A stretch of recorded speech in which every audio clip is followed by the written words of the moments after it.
What's up, guys? How you doing? It's your boy, and I'm back again. So we're back at Lucas Premium, and these guys have got a lot of stock here. So they sell cars such as the BMW X2 and the CLA 45, which I'm reviewing today, BMW M4, Taycan, amongst a lot of other stock. I'll leave the link for them just down below. Make sure you guys check them out, and let's go. This is the front of the car. As you guys can see there, you've got the daytime running lights on, just how I like them. Then you've also got the lovely panoramic grille.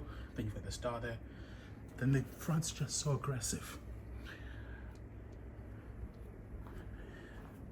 AMG badge, of course. Then you've got this fake vent on the side there, which is a shame, I think, for an A45 you expect kind of more. So it comes in a black color. I prefer this maybe in that kind of gray. It kind of, I think, accentuates the lines, the muscular lines. The value for money that you can get for this. This is a 2020. Well, funny thing, see that there?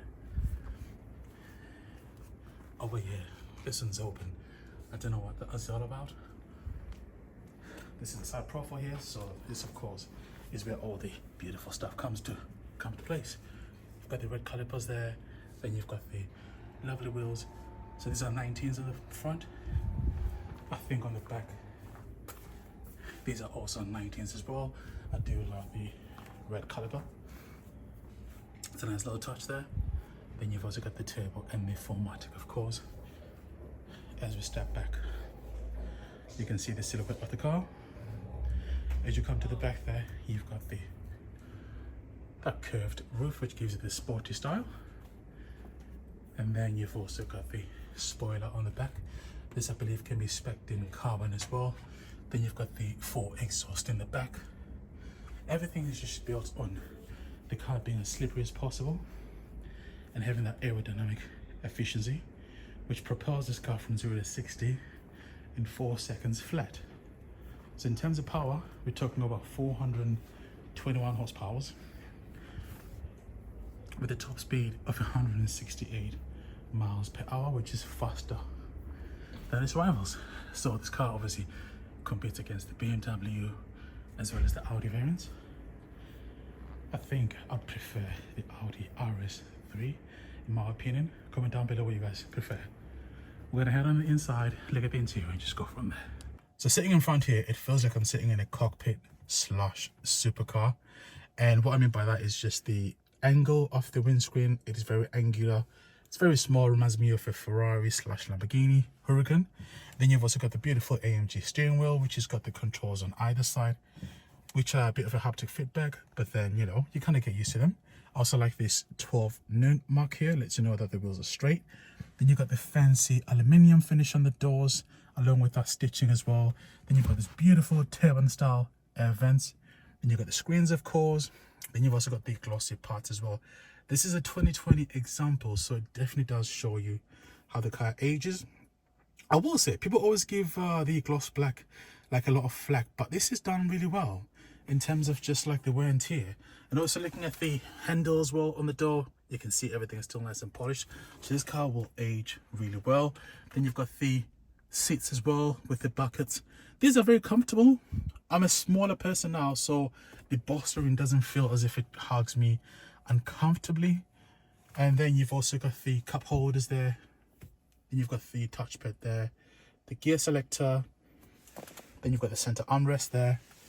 It's a beautiful space. Then you've also got these buttons here which control, I believe, the exhaust, the engine, the chassis, and all your other beautiful stuff as well. This does seem to have the heads-up display. Sorry, I beg your pardon. It does seem to have the ambient lighting. It doesn't have the heads-up display, which is a necessity. It doesn't have the pan roof as well. And it also doesn't have the electric adjustable seats, which I think you need, which will affect how much, you know, this car sells for. And I think it's very important when you buy a car that you make sure that you spec it in a way that you want to buy it.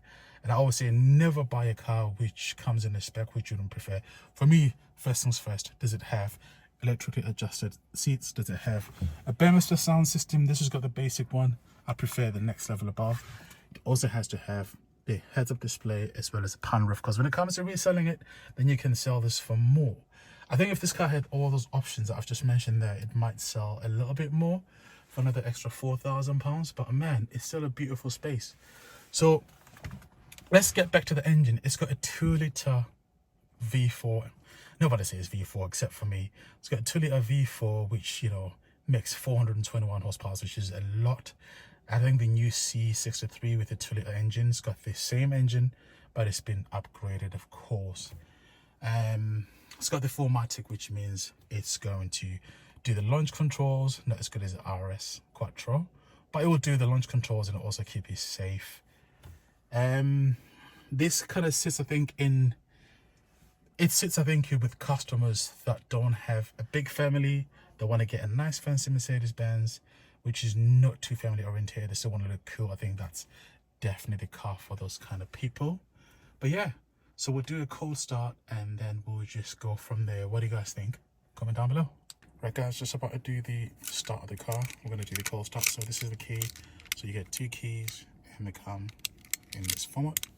So what you got to do to start this car, put your foot on the brake, then you're going to press the stop. Then the car comes to life.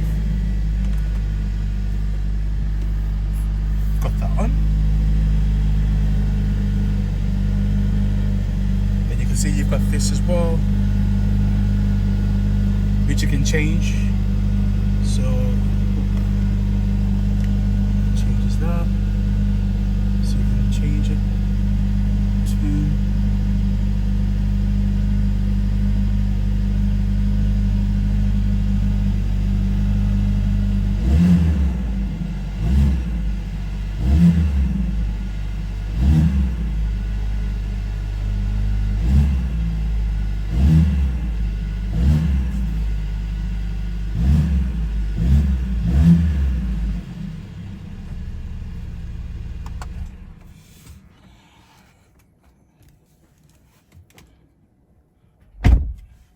That was not a bad sound at all. Not too bad. Can't really complain about it. As you guys can see with the ambient lighting that's just come on, it's a nice feature. I believe it also lights this up as well in the night time. But yeah, that was a decent sound.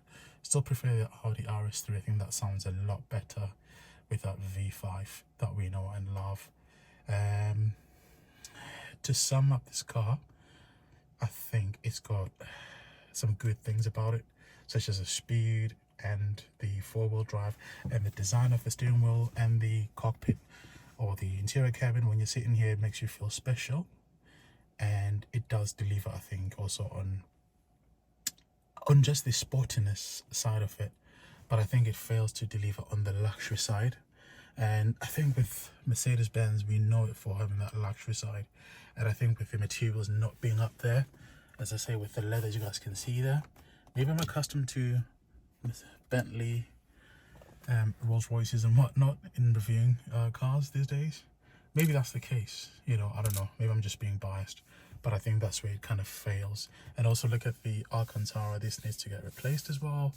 When you get this car, I definitely recommend that you definitely get that replaced. The pedals feel good, I've got to say. So yeah, I will give this car a strong 6.5 out of 10. The only reason why I'm not going to give it, I think, a 7.5 is because against its competitors, the BMW 1M or the M1 and the Audi RS3, those have got more special characteristics. I think with this car, Mercedes-Benz was playing catch up and making the 2nd generation. I still prefer the 1st generation. That was sporty. That was just like full-on racing. Yes, it was a Mercedes-Benz, but you knew they were trickling down that F1 technology in terms of the powertrain and just how the car made you feel. This lacks emotion. It's a bit more on the blunt side of things. I think I'm waffling now. Thanks for watching, guys. It was a quick vlog. I'm out of breath because I've got a cold. So yeah, anything that I forgot? That looks nice and deep. But yeah, peace out.